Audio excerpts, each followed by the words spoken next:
सबको जय मसीह की। रावत चैनल मिनिस्ट्री में आप सबका स्वागत है।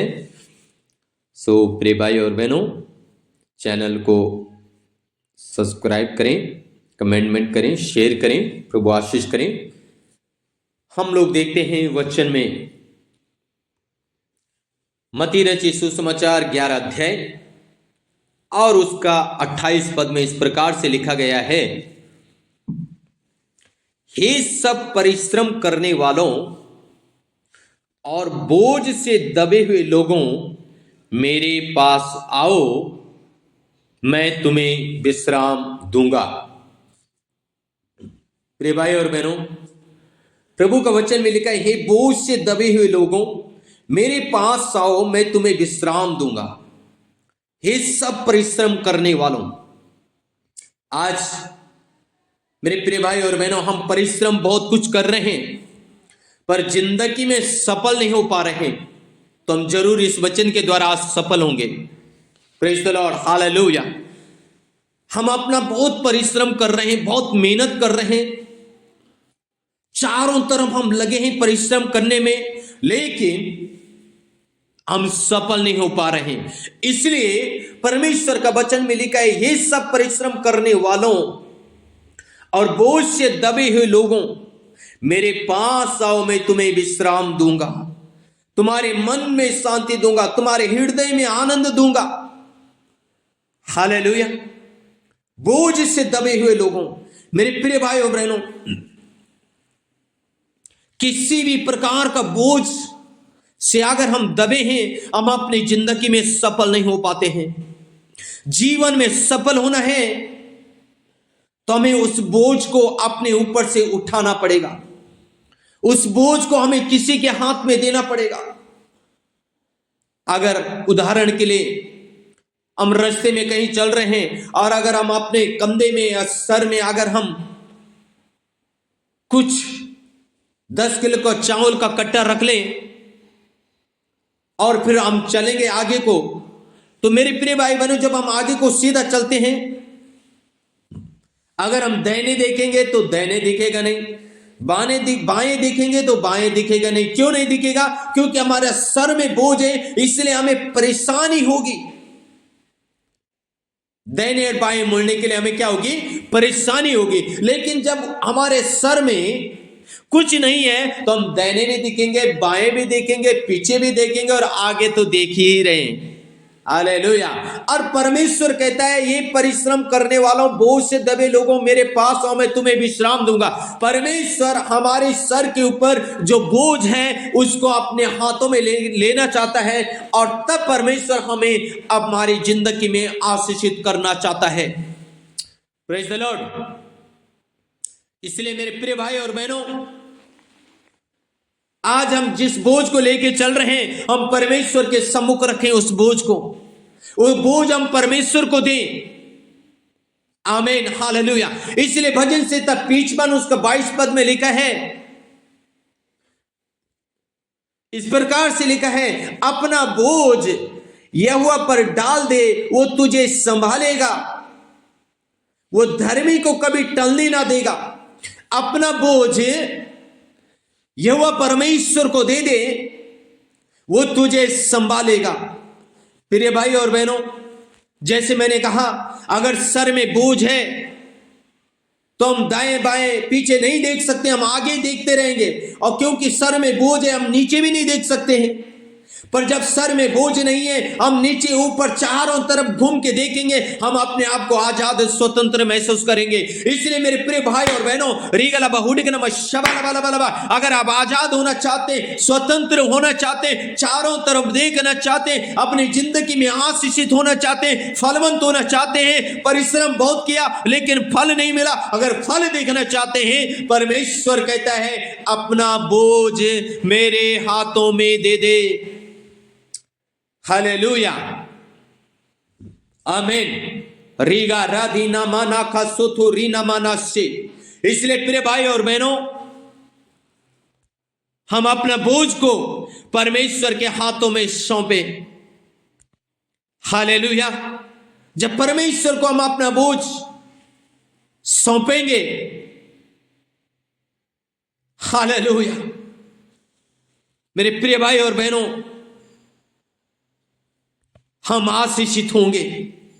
इसलिए आज हम अपना बोझ को प्रभु के सम्मुख रखे। प्रभु, मैं तो बोझ से थक चुका हूं, मेरा बोझ को उठा ले। बोझ कैसे परमेश्वर उठाएगा? जब पड़ती भोर को आप उठेंगे, प्रभु के सम्मुख जाएंगे, अपनी सारी चिंताओं को, अपनी सारी बातों को, पूरा दिन का काम को प्रभु का हाथ में सौंपेंगे। प्रभु मेरी सहायता करना, प्रभु मेरी अगुवाई करना, मैं तो थक चुका हूं, मुझे कुछ दिख नहीं रहा, मैंने बहुत परिश्रम किया, मैं सफल नहीं हो पा रहा हूं, लेकिन प्रभु तुम मुझे सफल कर मेरी जिंदगी में। आमीन, हालेलुया। रागा राधे नमाका सोथो रिलाबा शेबे बे बे। और परमेश्वर तो कहता है, हे बोझ से दबे लोगों मेरे पास आओ, मैं तुम्हें विश्राम दूंगा। परमेश्वर आपको विश्राम देना चाहता है। इसलिए मेरे प्रिय भाई और बहनों, जैसे मैंने कहा, भोर को उठ के परमेश्वर के सम्मुख जाएं और अपना सारा बोझ परमेश्वर के हाथों में सौंपे। बोझ हो सकता है शायद आपके पास जॉब नहीं है, ये बोझ है। हो सकता है आपके पास शादी हो गई, बच्चे नहीं, ये बोझ आप समझ रहे। हो सकता है आपके पास बिजनेस है, बिजनेस चल नहीं रहा, ये बोझ है। हो सकता है आप कोई काम कर रहे, सफल नहीं हो पा रहे, ये बोझ है। हो सकता है ये भी बोझ है, आप बहुत कमा रहे लेकिन कमाने के बाद बरकत नहीं है, ये भी बोझ है। कई प्रकार का बोझ है, और ये सारा बोझ परमेश्वर के हाथों में सौंपे। हालेलुया, आमीन, आमीन। रागा राधी नामाना से लोको रोतीरी नामाना से ईडा नामाना से बे। जब आप परमेश्वर को अपना बोझ सौंपेंगे, परमेश्वर आपका बोझ से निकाल के आपको ब्लेस करेगा, आपको आशीषित करेगा। इसलिए भजन से 81 का 6 पद में लिखा है, तेरा परमेश्वर यहोवा मैं हूं, मैं तुझे मिस्र देश से छुड़ा के लाया हूं, तो अपने मुंह पसार मैं उसे भर दूंगा। परमेश्वर, जब आप परमेश्वर के सम्मुख जाएंगे, प्रभु को बोलेंगे, प्रभु मेरा बोझ को ले ले। परमेश्वर आपका मुंह में वो सामर्थ देगा, आपके ऊपर वो शक्ति देगा, आपके ऊपर वो आनंद देगा, परमेश्वर आपको शांति देगा।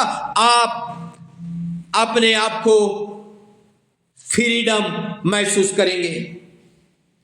हालेलुया। आपका जॉब में परमेश्वर आपकी प्रमोशन कर देगा, आपका बिजनेस में परमेश्वर आपका प्रमोशन कर देगा, आपका खेत में, खलिहान में, अंजन में परमेश्वर आपको आशीषित कर देगा, जब आप अपना बोझ परमेश्वर के हाथों में सौंपेंगे। आमीन, हालेलुया।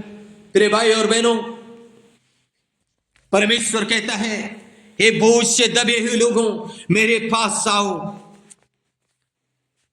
हालेलुया। किसी भी प्रकार का बोझ क्यों ना हो, हमें, हालेलुया। इसलिए एक वचन में लिखा है, भजन से 68 और उसका 19 पद में, धन्य है प्रभु जो प्रतिदिन हमारा बोझ उठाता है, वही हमारा उद्धार करता परमेश्वर है। धन्य है प्रभु जो प्रतिदिन हमारा बोझ उठाता है। मेरे प्रिय भाई और बहनों, जैसे मैंने कहा, प्रति भोर को अपना बोझ परमेश्वर के सम्मुख रखे। प्रति भोर को प्रभु के सम्मुख जाए, प्रभु को बोले, प्रभु मेरा बोझ तो उठा ले। हालेलुया। इसलिए वो हमारा बोझ उठाना चाहता है। वो हमारा उद्धार करता परमेश्वर है। हम उद्धार से वंचित रह जाएंगे अगर हम स्वयं बोझ लेके चलेंगे। तो स्वयं बोझ लेके चलेंगे तो हम उद्धार से एक दिन वंचित रह जाएंगे। हम स्वर्ग के वारिस नहीं हो सकते, हम स्वर्ग में प्रवेश नहीं कर सकते, क्योंकि जब हम स्वयं बोझ लेके चलेंगे, हम कहीं ठोकर खा के गिर सकते हैं, हम परमेश्वर को छोड़ सकते हैं, हम दाएं बाएं मुड़ेंगे तो हम अपना जीवन को खो देंगे। प्रिय भाई और बहनों, हालेलुया। रीगा राधीना मानाशे, प्रतिदिन बोझ उठाने वाला परमेश्वर है। इसलिए प्रतिदिन हम अपना बोझ को परमेश्वर के सम्मुख रखें। और वो कहता है,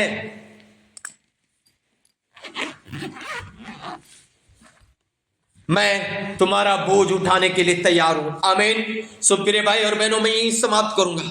परमेश्वर आपको आशीष दे। अगर आप किसी भी प्रकार का बोझ आपके ऊपर है और आप चाहते हैं छुटकारा पाना उस बोझ से, आओ हालेलुया हम प्रार्थना करें।